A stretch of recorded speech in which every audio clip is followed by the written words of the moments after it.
الرحمن الرحیم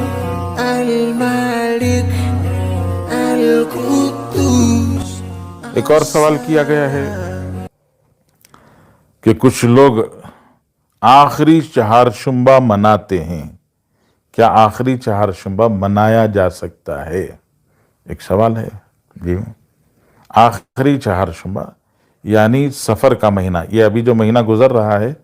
یہ سفر کا مہینہ ہے۔ محرم اسلامی مہینوں میں سے پہلا مہینہ ہے، دوسرا مہینہ سفر کا مہینہ ہے۔ تو سفر کے مہینے کی آخری چہارشنبے کے متعلق انہوں نے بہت مختصر لکھا ہے۔ عام طور سے مسلمانوں کے ذہن میں یہ بات بیٹھی ہوئی ہے کہ آخری چہارشنبے کو اللہ کے رسول صلی اللہ علیہ وسلم نے غسل صحت فرمایا،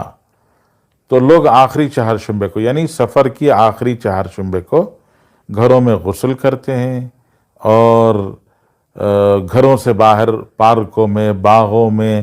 جا کر ہریالی پر بیٹھتے ہیں، ہریالی کھندلتے ہیں، کھانا پکاتے ہیں، میلہ مناتے ہیں، پتہ نہیں کیا کیا کرتے ہیں۔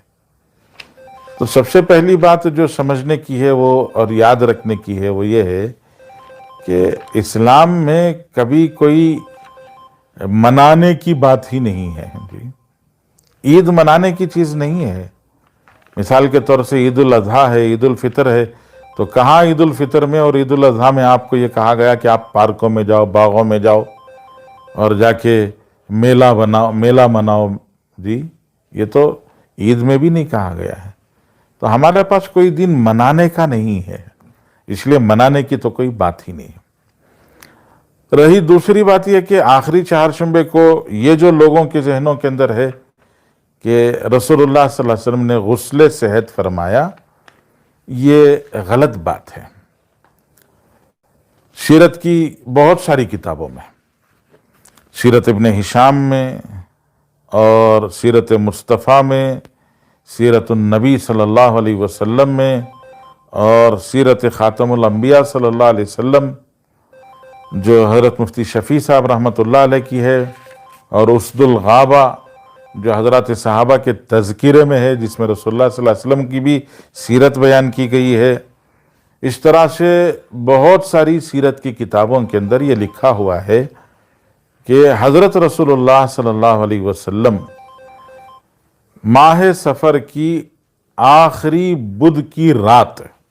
ماہ سفر کی آخری بدھ کی رات یعنی سن 11 ہجری کو، بعض روایت سے پتہ چلتا ہے کہ وہ 28 یا 27 یا 28 سفر تھا جی،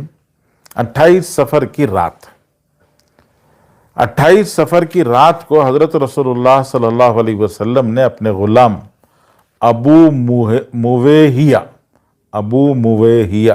یہ رسول اللہ صلی اللہ علیہ وسلم کے غلام تھے، ان کو رسول اللہ صلی اللہ علیہ وسلم نے رات میں جگایا، اور جگا کر حضرت نبی کریم صلی اللہ علیہ وسلم نے ارشاد فرمایا کہ مجھے بقی جانا ہے، بقیع الغرقد یعنی مدینہ طیبہ سے مسجد نبوی سے لگا ہوا قبرستان جہاں بہت سارے صحابہ مدفون تھے۔ حضرت رسول اللہ صلی اللہ علیہ وسلم اپنے غلام ابو مویہیہ کے ساتھ میں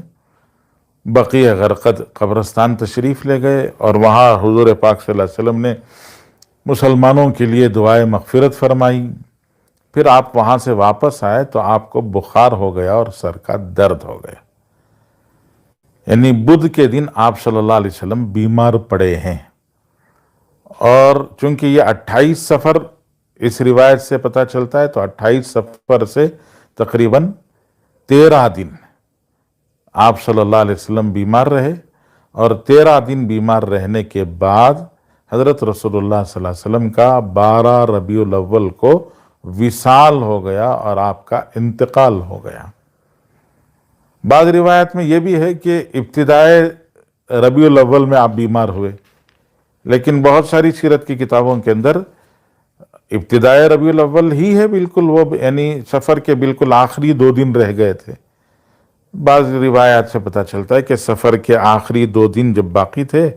تو بدھ کی رات تھی، وہ بدھ کی رات میں آپ گئے، رات چونکہ پہلے آتی ہے تو آپ رات میں گئے بقیع غرقد قبرستان، دوسرے دن بدھ کو چہارشنبے کی صبح کو آپ صلی اللہ علیہ وسلم کو سر کا درد اور بخار آیا، اور آپ حضرت میمونہ رضی اللہ تعالیٰ عنہ کے گھر میں تشریف فرما تھے، اور پھر حضرت رسول اللہ صلی اللہ علیہ وسلم 13 دن بیمار رہ کر آپ علیہ السلام کا 12 ربیع الاول کو وصال ہوا۔ یہ بہت ساری سیرت کی کتابوں کے اندر یہ بات مذکور ہے، ملتی ہے، تو ان روایات کو اگر سامنے رکھا جائے تو آخری چہارشنبے کو حضرت رسول اللہ صلی اللہ علیہ وسلم نے غسل صحت نہیں فرمایا ہے، بلکہ آپ آخری چہارشنبے کو بیمار ہوئے ہیں، اور آپ بیمار ہو کر پھر اسی مرض میں آپ صلی اللہ علیہ وسلم کا وصال ہوا ہے۔ تو اس لیے مسلمانوں کو چاہیے کہ ہو سکتا ہے پتہ نہیں یہود یا کوئی اور جن کو نعوذ باللہ رسول اللہ صلی اللہ علیہ وسلم کی وفات سے خوشی ہوئی ہے، انہوں نے سیر سپاٹے کا پروگرام بنا دیا اور خوشی کے منانے کی ایک اس طرح سے ایک تدبیر کر لی ہو، اور ہم مسلمان ان کے پیچھے پیچھے چلے گئے ہوں۔ اس لیے احتیاط کی ضرورت ہے، اس طرح کا کوئی عمل شریعت میں نہیں ہے، اور ہمیں سیرت کی کتابوں سے پتہ چل رہا ہے کہ اس دن تو اللہ کے رسول صلی اللہ علیہ وسلم بیمار پڑے ہیں، اور پھر آپ کا مرض شدت اختیار کرتا گیا۔ اللہ کے رسول صلی اللہ علیہ وسلم ازواج مطہرات سے پوچھتے تھے کہ کل کس کی باری ہے، کل کس کی باری ہے، اور آپ کے دل میں یہ تھا کہ اماں جان عائشہ کی باری آ جائے۔ پھر اللہ کے رسول صلی اللہ علیہ وسلم نے خود ہی صحابہ اپنی ازواج مطہرات سے کہا کہ کیا میں عائشہ کے پاس رہ جاؤں؟ تو تمام ازواج مطہرات نے آپ کو اجازت دے دی، تو آپ حضرت عائشہ کے گھر حجرے میں آپ نے قیام فرمایا، اور وہیں حضرت رسول اللہ صلی اللہ علیہ وسلم کے آخری دن گزرے، اور وہیں حضرت رسول اللہ صلی اللہ علیہ وسلم کا وصال ہوا، اور وہیں حضرت عائشہ کے حجرے ہی میں آپ کا روضہ بنا۔